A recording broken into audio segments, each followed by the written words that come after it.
Hello, beautiful people! Another day and another short video ulit. And our topic for today is about alak. Okay, so bakit nga ba mas mabilis malasing ang mga babae kaysa sa mga lalaki? At ano nga ba yung nagiging epekto ng alak sa katawan ng isang tao? Ay magsimula tayo sa alak. Ang alak ay isang inumin na nagmumula sa mga pagkaing mayaman sa carbohydrates. At ang pangunahing pagkain na ginagawang alak ay ang ubas at ang grains na ginagawa namang beer. So, it's through the process of fermentation and with the help of yeast, pinapabilis ng yeast ang pagtunaw ng asukal sa mga pagkaing mayaman sa carbohydrates. Tapos, nilalagyan ito ng ethanol na pangunahing sangkap ng alak. Now, bakit nga ba mas mabilis malasing ang mga babae sa mga lalaki? So, according sa mga pag-aaral, ang mga babae ay may 51% of water sa katawan. At ang mga lalaki naman ay may 61% of water sa katawan. So, ibig sabihin, mas maraming tubig sa katawan ng isang lalaki at mas kakaunti ang sa katawan ng isang babae. Ang tubig kasi o pagkakaroon ng tubig sa katawan ay nakakatulong upang mas mapabilis yung paglabnaw ng alak na ini-intake natin.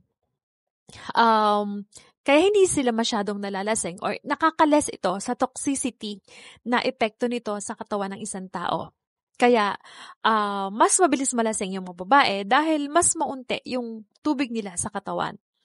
Isa pa sa mga dahilan ay ang pagtitake ng birth control pills. Ang birth control pills na tinitake ng mga babae ay may estrogen. At ang estrogen ay nakakapagpabagal sa pag-absorb ng alak sa katawan ng isang tao. Kaya, isa ito sa mga dahilan, kaya mas mabilis malasing yung mga babaeng nagtitake ng birth control pills. And another one is yung hormonal imbalance, which is talaga namang nangyayari sa mga babae.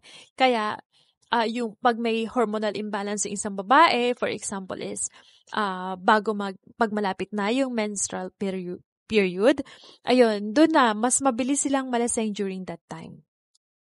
And this is for boys and girls. Kapag uminom ka ng walang laman ang tiyan mo or ang sikmura mo, mas mabilis kang, may tendency na mas mabilis kang malasing. Kaysa sa mga taong kumain muna or may laman yung sikmura bago sila uminom. Kaya yung mga pulutan is life, you're doing the right thing. Basta nag-aambag. Yun lang. Yun. So, ano nga ba yung epekto nito sa katawan ng isang tao? Malaki ang epekto ng sobrang pag-inom sa katawan ng isang tao. Lalong-lalo na sa atay. Ang atay kasi or ang liver ng isang tao ang sumasala sa lahat ng acid na tinitake natin, which is kasama sa mga pagkain kinakain natin. Meron itong enzyme na tumutulong upang mabilis na ma-absorb ng katawan yung acid na yon, which is the aldehyde dehydrogenase. Ngayon, kapag syempre nagpa-function yung atay, ang trabaho niya is salain yung mga acid. Kapag sobra na yung alak na tinitake mo, napapagod rin to, di ba?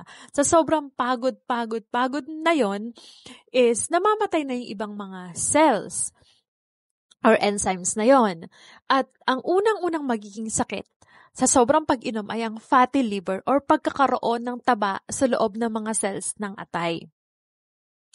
Through that, kapag hindi ka pa rin tumigil, mamamaga yung atay mo at pag namaga ito, magkakaroon ng peklat, mag-iiwan ito ng peklat hanggang sa maging isa na itong sakit na cirrhosis. Kaya yung iba na nadadiagnose ng advanced cirrhosis, sinasuggest na magpa-liver transplant kasi nga hindi reversible ang sakit na cirrhosis. So, yun yung isang klase ng sakit na hindi mo talaga gugustuhin or kapag nandun ka na sa point na yun, siguro maiisip mo na sana I drink moderately na lang. 'Di ba? Yung ganon. Kasi tulad rin naman ng tao, kapag sobrang trabaho mo, di ba makakaramdam ka na ng pagod? Kapag hindi ka pa rin tumigil, yung katawan mo na ang susuko, bibigay na siya. Tulad rin ng atay. Di ba? take ka lang ng take. Sige, malakas akong uminom, masarap yung alak. Ang lakas ko diyan, 'di ba?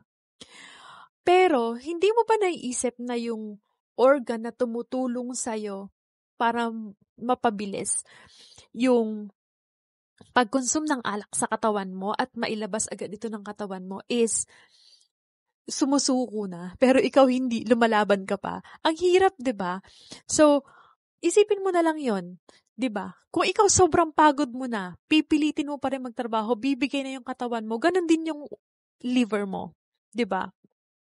So, namamatay yung mga cells, nagiging yung organ mo or yung liver mo unti-unti na din siyang bumibigay to the point na kailangan na siyang palitan. And tandaan, mahal magpa-liver transplant. So, ayun lang. Sabi nga ni Catriona, 'di ba? Everything is good, but in moderation. So, lahat okay lang. Magsigarilyo or uminom. Gawin mo kung gusto mo.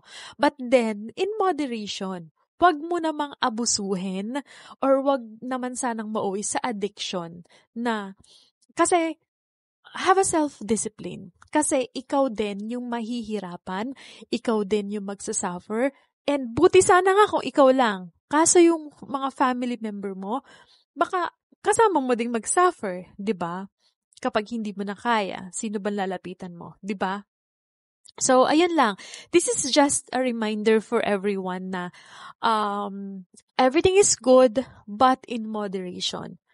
Wala namang problema eh. Ang alak kasi is, kailangan din naman ng katawan ng tao. But then, yun nga, yung tama lang, yung sakto lang ba? Kasi lahat ng sobra ay nakakasama. Yun lang. So, this is just a healthy reminder, guys, na wag nating abusuhin yung katawan natin. 'Di ba? Minsan lang tayo mabubuhay sa mundo. And totoong-totoong nasa huli ang pagsisisi, 'di ba? 'Yun lang. This is just a reminder from me na hindi naman makakasama para sa inyo. So, 'yun lang.